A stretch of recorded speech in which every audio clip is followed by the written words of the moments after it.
Best health packages up to 80% discount. Tirumala Diagnostics.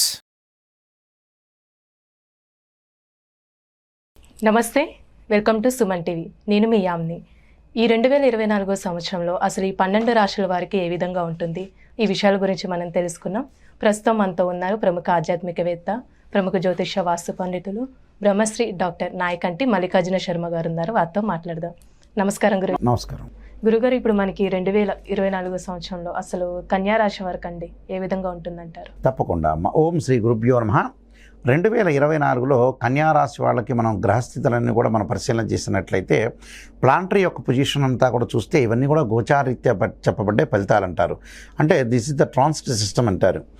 కన్యారాశి వాళ్ళకు వచ్చేటప్పటికల్లా వాళ్ళకి 6వ స్థానంలో శని యొక్క సంచారం, సప్తమంలో రాహు, 8వ స్థానంలో గురువు యొక్క సంచారం.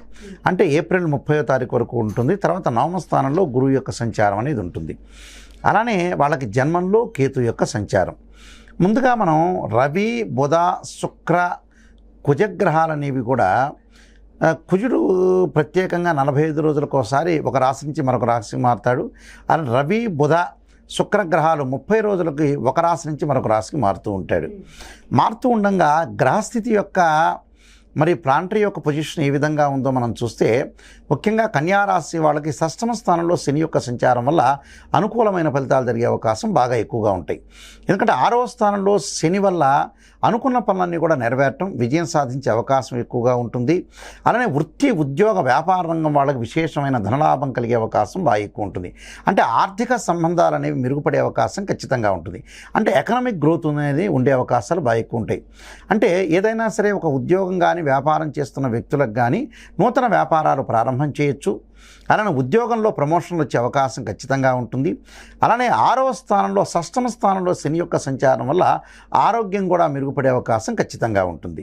అంటే జన్మంలో కేతు ఉన్నా కూడా ఆరోగ్యపరంగా చిన్న చిన్న మార్పులు జరిగినా కానీ 6వ స్థానంలో ఉన్న శని యొక్క సంచారం వల్ల ఆర్థిక సంబంధాలతో పాటు ఆరోగ్యం కూడా కొంత మెరుగుపడే అవకాశం ఎక్కువగా ఉంటుంది.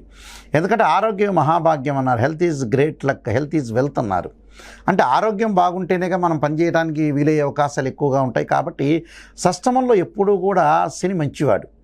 అంటే ఇవన్నీ కూడా గోచారీత్యా చెప్పబడే ఫలితాలు. అంటే 3, 6, 11 స్థానంలో శని మంచివాడని శాస్త్రం చెప్తుంది. కాబట్టి జ్యోతిష్ శాస్త్రంలో 6వ స్థానంలో శని యొక్క మంచి ఫలితం జరిగే అవకాశం ఉంటుంది. గృహ నిర్మాణం చేపట్టే అవకాశం ఉంటుంది.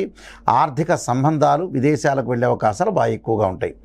అలానే ఇక్కడ వీళ్ళకి 8వ స్థానంలో గురువు యొక్క సంచారం వల్ల ఏప్రిల్ 30వ తారీఖు వరకు కూడా ఏ డబ్బులు కూడా ఏమైనా సరే మనీ అనేది ట్రాన్సాక్షన్ చేయకూడదు. అంటే ఇచ్చిపుచ్చుకోవటాలు, లావాదేవీలు కానీ నూతన వ్యాపారాలు ప్రారంభం చేయకూడదు. అంటే ఏప్రిల్ 30 లోపల 2024 అంటే మే 1వ తారీఖు నుంచి 9వ స్థానంలో గురువు యొక్క సంచారం వల్ల నూతన వ్యాపారాలు ప్రారంభం చేయొచ్చు. ఆర్థిక లావాదేవీలతోటి ట్రాన్సాక్షన్స్ చేసుకోవచ్చు. గృహ నిర్మాణం చేపట్టే అవకాశాలు బాగా ఎక్కువగా ఉంటాయి. అలానే బంగారు ఆభరణాలు, దుస్తులు కొనుగోలు చేసే అవకాశాలు బాగా ఎక్కువగా ఉంటాయి. అంటే వివాహ ప్రయత్నాలు కూడా సఫలీకృతం అయ్యేది మనకి మే 1వ తారీఖు 2024 నుంచి వివాహ ప్రయత్నాలు కూడా సఫలీకృతం అవుతాయి. ఎందుకంటే గురువు అక్కడ మంచివాడు. 9వ స్థానంలో గురువు యొక్క సంచారం వల్ల ఆర్థిక సంబంధ విషయాల్లో కానీ వివాహ ప్రయత్నాలు కానీ సఫలీకృతం అయ్యే అవకాశం ఉంటుంది. విదేశాలకు వెళ్ళే అవకాశాలను కూడా చాలా ఎక్కువగా ఉంటాయి. అలానే ఇక్కడ గురువు వల్ల చాలా బాగుంటుంది. కాబట్టి కేతు వల్ల ఏం జరుగుతుందంటే ప్రయాణాలు చేసేటప్పుడు కొంత అతి వేగం అనేది పనికిరాదు. అంటే సముద్ర స్థానం కానీ నదీ స్థానం విషయంలో కానీ ప్రయాణాలు చేసేటప్పుడు కానీ బంధువులతోటి చాలా సహనంగా వ్యవహరించాలి. అంటే బంధువులతోటి కానీ మిత్రులతోటి కానీ మనకు ఎవరైతే ఇంటి పక్కన వాళ్ళతో కానీ ఉద్యోగస్తులు ఎవరైతే ఉంటారో, వ్యాపారస్తులు ఎవరైతే ఉంటారో వాళ్ళ పక్కన ఉండే వాళ్ళతోటి చాలా సహనంగా వ్యవహరించి ముందుకు వెళ్ళాలి. అంటే కాంట్రవర్షన్ కంటే కాంప్రమైజింగ్ ఈజ్ బెస్ట్ పాలసీ. అంటే ఎక్కడ తగ్గాలో ఎక్కడ నెగ్గాలో తెలుసుకోవాలి. అయితే వీళ్ళ దగ్గర ఏదైతే లోపం ఉంటుందో ఆ లోపాన్ని సవరణ చేసుకొని ముందుకు వెళ్ళాలి.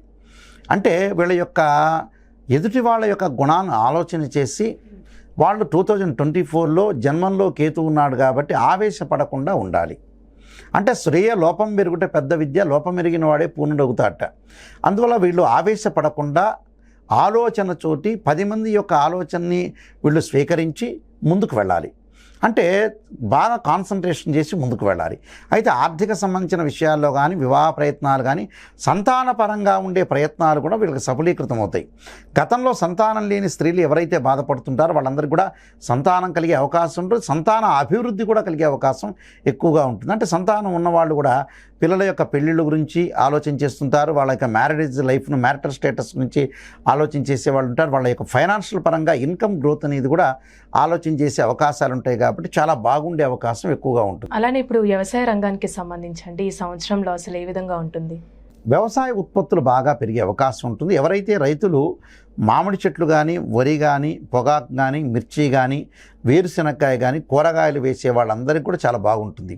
అయితే ఇక్కడ ఏదైతే వాళ్ళందరికీ కూడా 2024లో మే నుంచి వాళ్ళకి బాగా ప్రారంభం అవుతుంది. అప్పుడు వ్యవసాయ పరంగా ఉత్పత్తులు కూడా బాగా పెరిగే అవకాశాలు ఎక్కువగా ఉంటాయి. కాబట్టి స్త్రీలకు కూడా చాలా అనుకూలమైన కాలం. వాళ్ళు అనుకున్న పనులన్నీ కూడా సక్సెస్ అయ్యే అవకాశం ఉంటుంది. విజయాన్ని చేకూర్చే అవకాశం ఉంటుంది. అలానే విద్యార్థులకు కూడా చాలా బాగుంటుంది. అంటే చదువు మీద శ్రద్ధ పెట్టి చదివే అవకాశాలు ఎక్కువ ఉంటాయి. అలానే కాంపిటేటివ్ ఎగ్జామినేషన్స్ వాళ్ళకి కానీ, అలానే ఇంజనీరింగ్ చేసే వాళ్ళకి కానీ, అలానే మెడిసిన్ చేసే వాళ్ళకు కూడా చాలా అనుకూలమైన ఫలితాలు బాగా ఎక్కువగా ఉంటాయి. అంటే స్త్రీలకు వచ్చేటప్పటికల్లా కొంత మానసిక వేదన తగ్గించుకొని ముందుకు వెళ్తే వాళ్ళకి చాలా మంచి జరిగే అవకాశం బాగా ఎక్కువ ఉంటుంది. టోటల్గా వీళ్ళకి దాదాపుగా కన్యారాశి వాళ్ళకి శని యొక్క బలం, అలానే గురువు యొక్క బలం వల్ల వాళ్ళకి దాదాపు 80% వాళ్ళకి అనుకూలమైన ఫలితాలు జరిగే అవకాశం ఉంటుంది. మిగతా గ్రహాల యొక్క కలయిక వల్ల కూడా చాలా మంచి రిజల్ట్స్ వచ్చే అవకాశం వాళ్ళకి డెఫినెట్లీ ఉంటుంది. అంటే ఈ రాశి వారికి ఎలాంటి పరిహారం చేయాలండి ఈ సంవత్సరం? తప్పకుండా వాళ్ళు పరిహారం చేయాల్సింది ఏమిటి అని అంటే, తప్పకుండా రాహు యొక్క ఆరాధన చేయాలి ఆటంకాలు లేకుండా. రాహు యొక్క ఆరాధన చేయాలంటే ఏమిటి అంటే, నాగరాజాయుధే పృథ్వీధరాయ ధీమే తన్నో సర్ప ప్రచోదయాత్ అనే మంత్రాన్ని, అర్ధకాయ మహావీరం చంద్రాదిత్యమర్ధనం సింహకాగర్భ సంభూతం తం రాహుం ప్రణమామ్యం అనే మంత్రాన్ని, అలానే 2 జంట సర్పాలను దానం చేయటం, అలానే మినుముల్ని, ఉలవల్ని శనివారం ఆదివారం దానం చేయటం వల్ల కూడా చాలా మంచి ఫలితాలు జరిగే అవకాశం ఖచ్చితంగా ఉంటుందమ్మా. చాలా చక్కగా తెలియజేశారు గురుగారు. ధన్యవాదాలు. నమస్కారం.